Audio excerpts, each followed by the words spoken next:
Hey, Arty. Jasmine, Autumn. Uh, yeah, another morning and, you know what I'm saying, 21 days of not being able to contact you guys, but, another chapter from Prindle. Um, Hope your day's going good. Alright, so I think we left off with the report. By lunchtime the next day, Nick had a bad feeling in the pit of his stomach. Seventh period was coming. He was going to have to stand up in front of Miss Granger's class. The eyes of everyone in the class would be glued to his face, and Miss Granger's eyes would be cranked up to maximum punch power. He looked over his notes again and again. The first English dictionary, The Growth of the English Language, William Shakespeare, words from French and German, new words, old words, new inventions, Anglo-Saxon words, Latin and Greek roots, American English, it all became a big jumble in his mind, and his grand plan from the night before, in the harsh fluorescent light of the school day, it seemed impossible. What is it with the clocks in school? When you're planning to go to the carnival after school, the clocks in every class practically run backward. School day lasts for about 3 weeks. You have to go to the barber or go shopping for clothes after school. Zip! The whole day is over before you can blink. And today, after lunch, periods 5 and 6 went by in 2 ticks. As the 7th period bell rang, Miss Granger walked into the classroom, took 4 steps to her desk at the side of the room, flipped over an attendance book, glanced out at the class, and made 2 little check marks. Then, looking up at Nick, she said, "I think we have a little report to begin our class today, Nicholas." 15 seconds into 7th period, and Nick was on stage. This lady plays for keeps, thought Nick. He gulped, grabbed his crumpled note cards and his book bag, and walked to the front of the room. He stood next to the giant dictionary on his little table, and Miss Granger walked to the back of the classroom and sat primly on a tall stool next to the bookcase. She was wearing her blue uniform. Taking a deep breath, Nick began. "Well, the first thing I learned is that the first English dictionary." Miss Granger interrupted. "Excuse me, Nicholas, but does your report have a title?" Nick looked blankly at her. "A title? No, I didn't make a title. Class, please remember to include a title in every prayer, an oral or written report. Now please go on, Nicholas." And she smiled and nodded at him. Nick began again. Looking right at Miss Granger, he said, "The dictionary." A couple of kids thought that was funny, but Nick played it straight and just kept talking. "A lot of people think that the first English dictionary was put together in 1700s by a man named Samuel Johnson. He lived in London, England. He was real smart, and he wrote a lot of books, and he wanted all the other smart people to have a good dictionary to use. So he made one. But there are other dictionaries before his. The thing that was different about Johnson's dictionary was its size. First of all, he had over 43,000 words in it. Class made a bunch of noise at this big number. Ooh, and wow, and stuff like that. Nick lost his concentration. He glanced up at Miss Granger, expecting to see those eyes drilling a hole in him. But they weren't. They were almost friendly, in a teachery kind of way.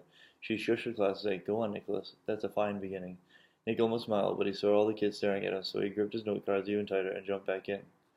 The other thing that Samuel Johnson did that was special was to choose the words he thought were most important, and then give lots of examples showing how the words get used by people. For example, he showed how the word take could be used in 113 different ways. Nick's report went on smoothly for 12 minutes. Nick was surprised at how easy it was to stand there and talk about this stuff.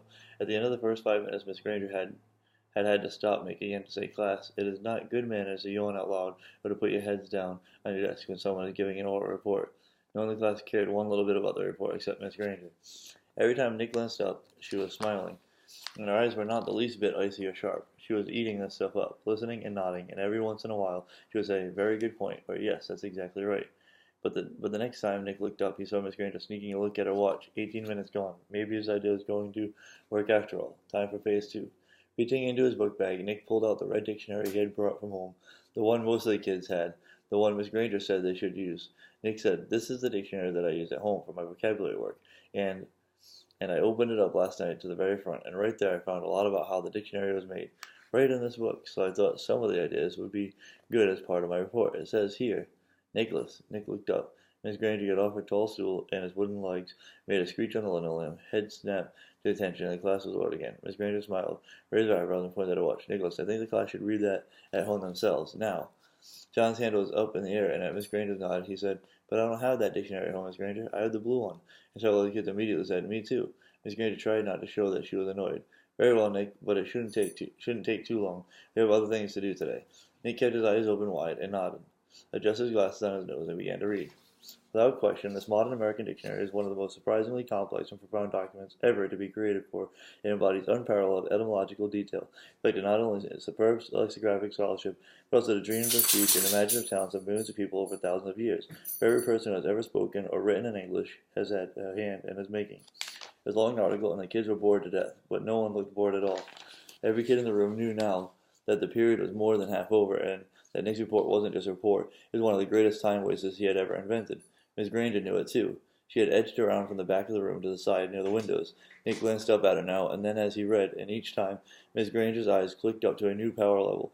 After 18 minutes of Nick's best non-stop reading, her eyes were practically burning holes in the chalkboard behind him. There were only 10 minutes left in 7th period. When he took a breath to start a new paragraph, Miss Granger cut him off. "That's a fine place to stop, Nicholas. Class, let's all give him a round of applause for his report." The applause didn't last long. As Nick took his book bag and notes and sat down, Miss Granger's eyes went back to almost normal, and she actually smiled at him. Although the report was a little long, she paused to let that sink in. It was quite a good one, and isn't it fascinating that English has more different words than any other language used anywhere in the world? She pointed at her law dictionary. That one book contains the definitions of more than 450,000 words. Now, wasn't I right, Nicholas? All this will mean so much more since you learned about it on your own. Miss Granger was beaming at him. Nick sank lower in his chair. This was worse than writing the report, worse than standing up to give it. He was being treated like the teacher's pet, and he had the feeling she was doing it on purpose. His reputation was in great danger, so he launched another question. He raised his hand, and he didn't even wait for Miss Granger to call on him.